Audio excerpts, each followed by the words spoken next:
Parole de Dieu quotidienne.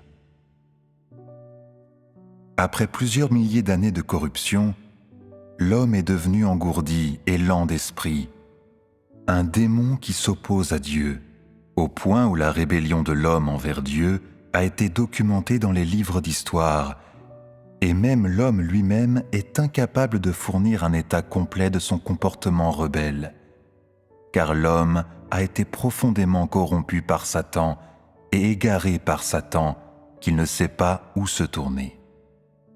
Même aujourd'hui, l'homme trahit quand même Dieu. Quand l'homme voit Dieu, il le trahit. Et quand il ne peut pas voir Dieu, il le trahit aussi. Il y a même ceux qui, ayant été témoins des malédictions de Dieu et de la colère de Dieu, le trahissent quand même. Et ainsi, je dis que la raison de l'homme a perdu sa fonction originelle et que la conscience de l'homme a aussi perdu sa fonction originelle. L'homme que je considère est une bête en tenue humaine.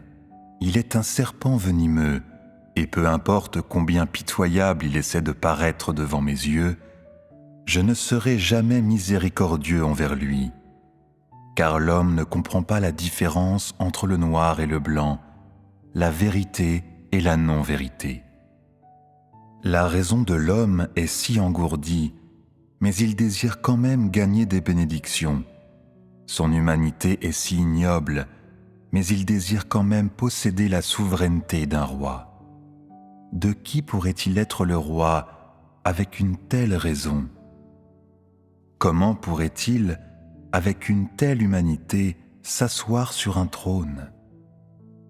L'homme n'a vraiment aucune honte. Il est un misérable vaniteux.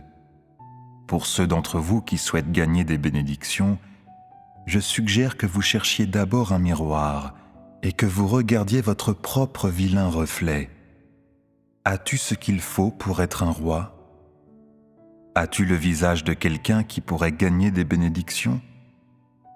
Il n'y a pas eu le moindre changement dans ton tempérament et tu n'as mis en pratique aucune vérité, mais tu souhaites toujours un merveilleux lendemain. Tu te fais des illusions. Né dans une terre si souillée, l'homme a été gravement blessé par la société. Il a été influencé par l'éthique féodale et il a été formé dans des instituts d'enseignement supérieur.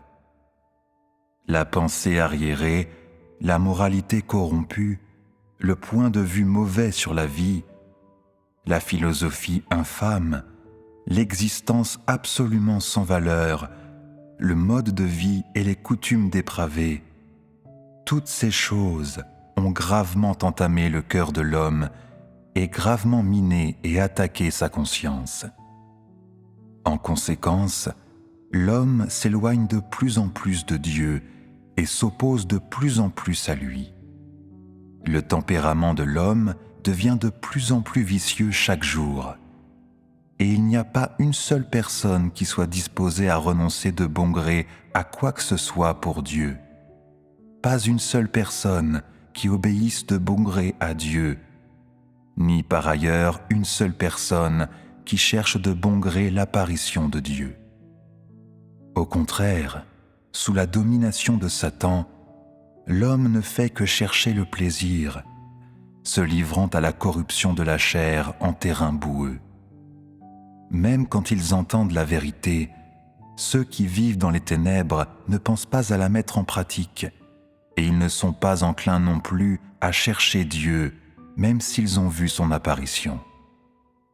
Comment une humanité si dépravée aurait-elle aucune chance de salut?